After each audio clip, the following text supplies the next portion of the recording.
Ladies and gentlemen, welcome back to Driven Wild. Today we are talking about Blacklisted by ezCater, not for doing something wrong, but for exposing it. What would you do if a company that covered a significant portion of your income blacklisted you? Not because you broke any rules, mind you, but because you exposed someone else's misconduct. That's exactly what happened to me. This is the story of how JackRabbit Deliveries' behavior, combined with a lack of transparency from ezCater, led to my network-wide blacklist. How RMDA politics are playing into it, and why this situation exposes a bigger problem for every gig worker in the industry.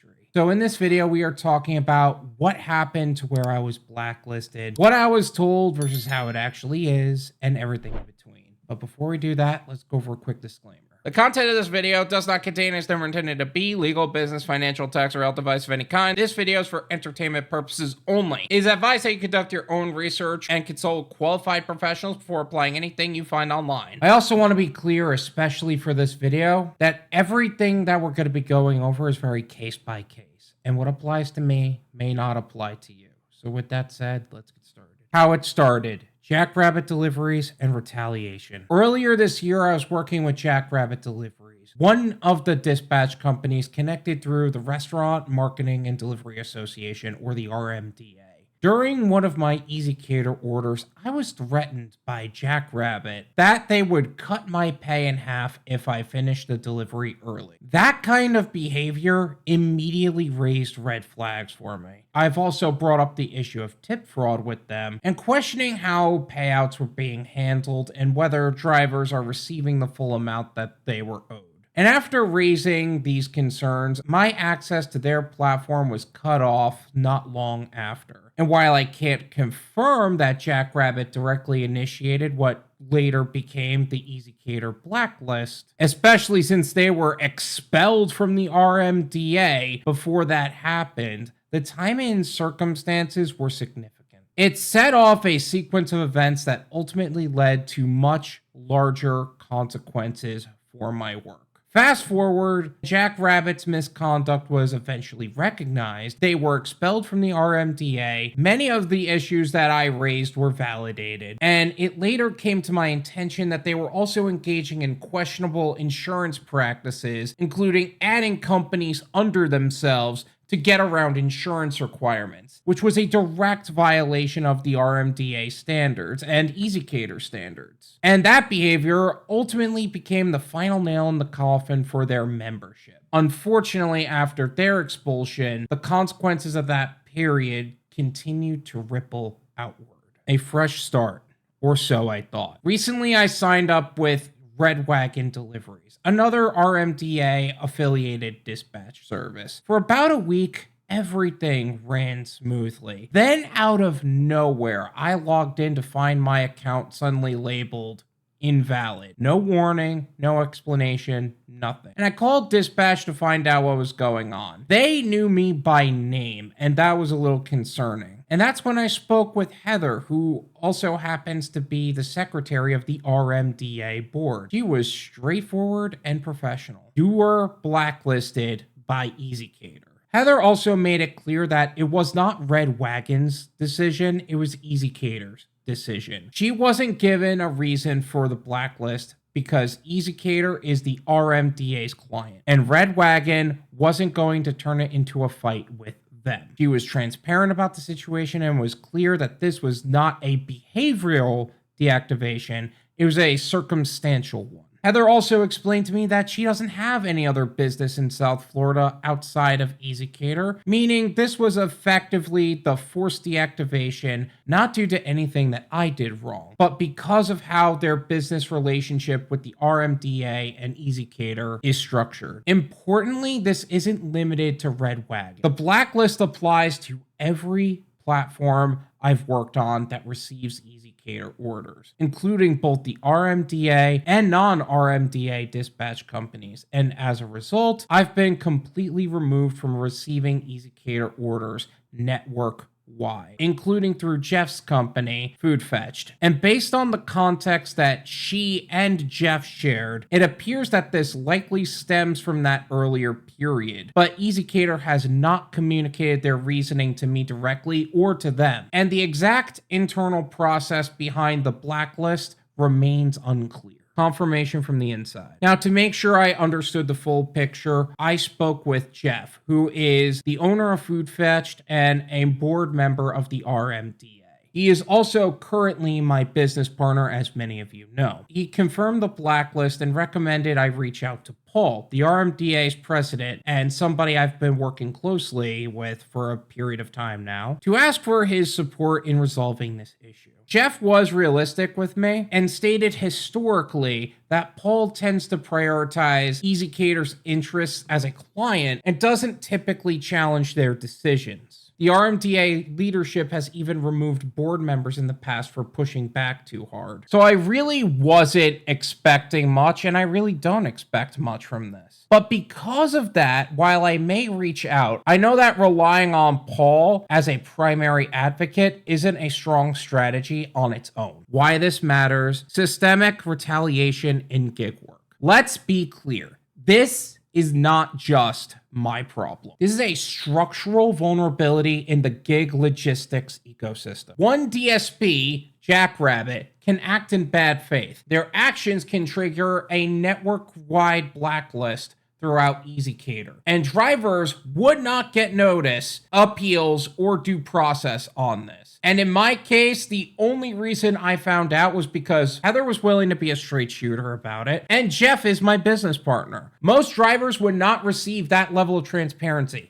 Period. Meanwhile, the company that actually caused the issue, JackRabbit, gets expelled before or outside of the blacklist decision, and drivers like me are left to pick up the pieces. And that is exactly why I've been working closely with RMDA's executive team to build compliance systems and tip verification tools for this. We're trying to bring transparency to a space that desperately needs it. And this situation proves why those systems are essential. What I'm doing about it. I am not the kind of person to just sit back and hope it resolves itself. I've already put a structured plan in motion. Step 1, professional outreach to ezCater. I sent a clear, respectful, fact-based request to ezCater asking them to review and remove me from the blacklist. This isn't about apologizing or playing the victim. It's about ensuring drivers that raise legitimate issues aren't penalized. I'm not just phrasing concerns. I've been actively working with RMDA executives to build compliance and tip verification systems that strengthen the industry as a whole. I'm giving ezCater every opportunity to correct this quietly and professionally.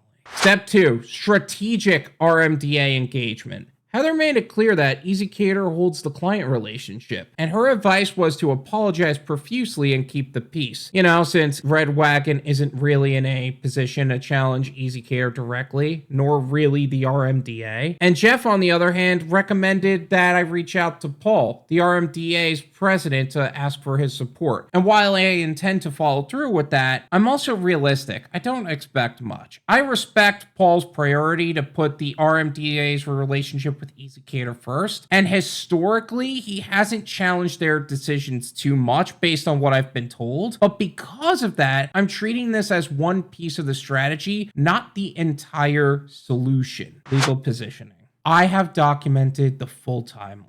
I've collected evidence.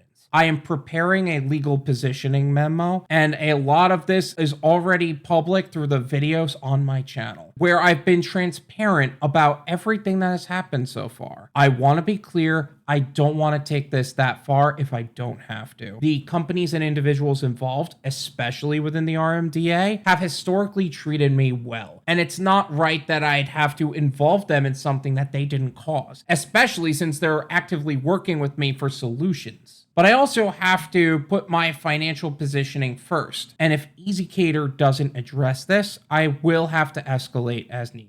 During our conversation, Heather said it had been recommended to leave it to GigSafe's legal team and mentioned the idea that I can't sue them. To me, that signals the RMDA's broader concern about legal exposure and their preference to keep these matters contained within GigSafe's legal framework rather than having individual drivers pursue action independently. And if necessary, I'll have to involve my own counsel to explore claims such as tortious interference and defamation, depending on what evidence shows about JackRabbit's role in the Blacklist decision. Step 4, ongoing public transparency and escalation. Much of this situation is already publicly documented throughout my channel and even on my website. Transparency has always been a core part of how I advocate for drivers and push for accountability. If ezCater ignores or refuses to act, I'll continue to use these public platforms to keep the community involved while also pursuing any necessary regulatory or legal avenues to protect my business and income. The bigger picture. Drivers shouldn't lose income because they spoke up about retaliation or fraud. Heather made an important point during our conversation. ezCater doesn't want to hear from us DSPs. And to Jeff's point, there's no way for a driver to know that. That communication gap is exactly what I'm fighting for. A fair and transparent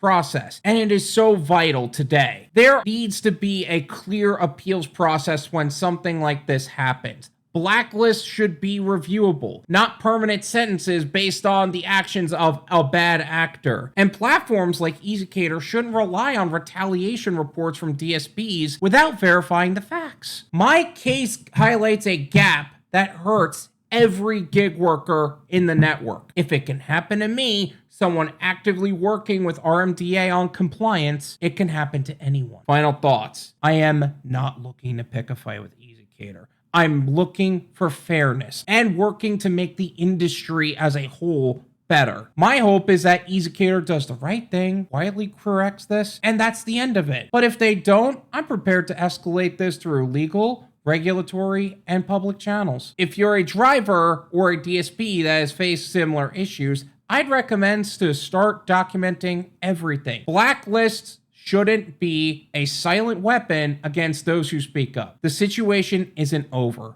I will keep you updated on every step of the way. Thank you guys so much for watching. I really appreciate it. Make sure to hit the like button, subscribe. Check out my website, drivenwild.com, if you'd like to learn more about the services and gig platforms we have talked about in the past and are offering to gig workers today. If you would like to stay on the cutting edge of what's happening in the gig economy today and be in the know of what most people are talking about, make sure to check out our new channel, the Gone Wild Live Clips and Podcasts, where we take the live streams we hold on Thursdays at 9 p.m., cut them down to more digestible clips, and have them posted here. Also, check out my Patreon for more exclusive clips, full-length live stream replays, and other membership perks for the self-employed individuals who want to grow and scale their business. Once again, thank you all so much for watching.